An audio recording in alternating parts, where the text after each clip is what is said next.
Assalamualaikum warahmatullahi wabarakatuh. Ketemu lagi dengan Telaga Dewa SF Channel. Semoga teman-teman di luar sana, para kicau mania, para suhu-suhu dan master-master di luar sana dalam keadaan sehat walafiat selalu, dan dimurahkan rezeki oleh Allah, dan dijauhkan oleh Allah dari malapetaka yang menimpa. Amin amin ya robbal alamin. Pada kesempatan ini kita akan berbagi tips seputar atau pembahasan ya seputar kacer embagong. Ada yang bilangnya ngebalon dan juga ada yang bilang kuda laut. Nah, intinya embagong lah, ya kan? Kita di sini ada dua tema. Yang satu kacer ngebalon karena over emosi, dan juga kacer ngebalon karena kondisi fisik yang tidak fit. Nah, kita akan pecah satu-satu ya. Untuk di tahap pertama kita akan ngebahas kacer ngebalon karena kondisi fisik sedang tidak fit. Nah, untuk itu teman-teman simak terus, jangan di skip ya, karena nanti takutnya teman-teman salah paham.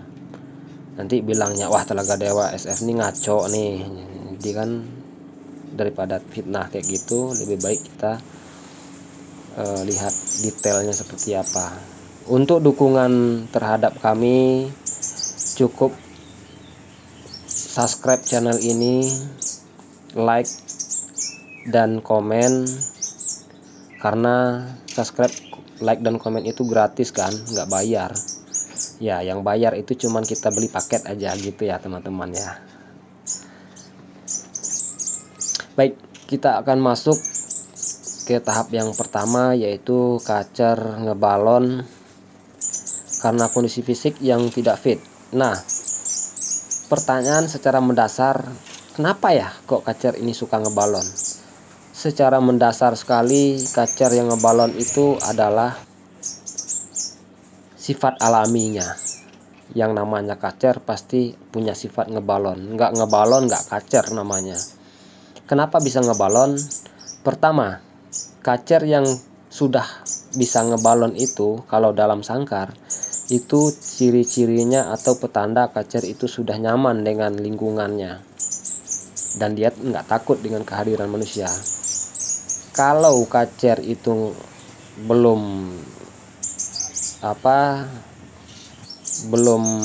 terbiasa dengan lingkungan, masih takut dengan orang, itu nggak akan ngebalon sama sekali. Dia nggak akan ngebalon, pasti kacernya itu lebih kurang ya. Kebanyakan ya kacer itu tipenya jinak-jinak lalat ya, mau dibilang jinak tapi dia liar gitu.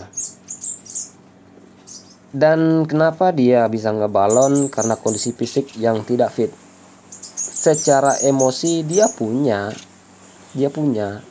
tapi emosinya tidak cukup, birahinya juga tidak cukup, hingga berdampak ke kondisi fisiknya. Ditambah lagi secara emosional dia sudah tertekan oleh lawannya. Oleh sebab itu dia mau ngelawan tapi tidak cukup amunisi. Ya, pertama tadi stamina nggak cukup untuk ngelawan, dan secara emosi dia juga di bawah tekanan. Jadi jurus yang terakhir dia akan keluarkan untuk mempertahankan dirinya secara naluri dia itu membagong atau ngebalon. Di alam liar dia juga kalau dia bertarung, ketika dia tidak mampu ngelawan yang lain, dia akan mengeluarkan jurus ngebalon untuk mempertahankan dirinya. Nah, itu beberapa contoh kasus kenapa bisa ngebalon ya dari kacer yang kurang kondisi. Nah, bagaimana solusinya? Pertama, kacer tersebut kita karantina dulu, kita sehatkan badannya dulu, kita beri dia asupan yang cukup, kita beri pelatihan yang cukup, Dan jangan lupa secara emosional kita juga hilangkan atau kurangi tingkat stresnya pada dia dengan cara ya kita hindari dulu dengan burung-burung yang gacor lainnya, biar dia nyusun lagu sendiri, biar dia membangkitkan semangat dia sendiri. Nah, ketika sudah timbul semangat baru untuk berkicau atau ngelawan, di sana saat-saat yang tepat kita kasih burung untulan. Ya, tentunya burung itu yang kecil ya, yang kira-kira secara nalurinya dia unggul dari burung itu ya. Contohnya burung-burung burcil ya, terserah mau pakai apa. Yang penting tidak mengganggu tingkat kepercayaan dirinya kacer itu. Nah, dengan cara pancingan dengan untulan seperti itu, insya Allah kacer kita berangsur-angsur pulih dan semakin menunjukkan jati dirinya. Teman-teman lakukan terus. Kalau untuk settingan itu teman-teman uji sendiri. Saya juga nggak bisa kalau untuk menentukan settingannya. Oh, mau bilang jangkrik 3, ulat Hongkong 2, kroto 1 sendok, ya juga nggak bisa karena lain burung, lain settingannya kan. Jadi untuk settingan teman-teman cari sendiri, coba sendiri. Yang intinya berani coba dan berani gagal itu ya. Insya Allah teman-teman seiring waktu akan mendapatkan settingan yang pas. Nah, ketika burung itu sudah menunjukkan ciri-ciri sudah mampu untuk fight dengan burung yang lain, nah di sana juga kita dituntut nggak usah gatal dulu tangannya, biarin dulu sampai dia penasaran kan, kira-kira 2 atau 3 minggu bahkan 1 bulan kan, bahkan lebih 1 bulan kita biarkan sehingga dia memang nampak pede, percaya diri kan. Nah, di sana kita akan coba track dengan beberapa burung, 2 atau 3 ekor burung kacer. Nah, syukur-syukur teman dapat track kacernya lawannya agak kurang ngotot ya, syukur-syukur gitu. Karena kalau lawannya kurang ngotot, dia akan bisa menunjukkan pesona ya di sana, dia akan menunjukkan jati dirinya.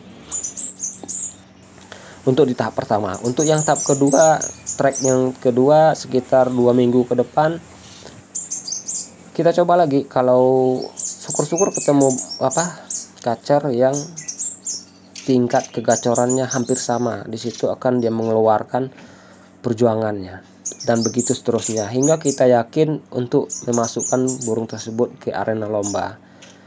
Yang namanya di arena lomba itu kalau juara ya kalau dapat alhamdulillah kan, kalau nggak dapat ya kita juga nggak harus berkecil hati kan di sana, karena itu ganti kita silaturahmi dengan teman-teman, nggak usah terlalu ambisi dengan juara, karena yang kita pelihara ini adalah makhluk bernyawa, kadang fit kadang nggak ya, itu ya teman-teman ya, intinya begitu.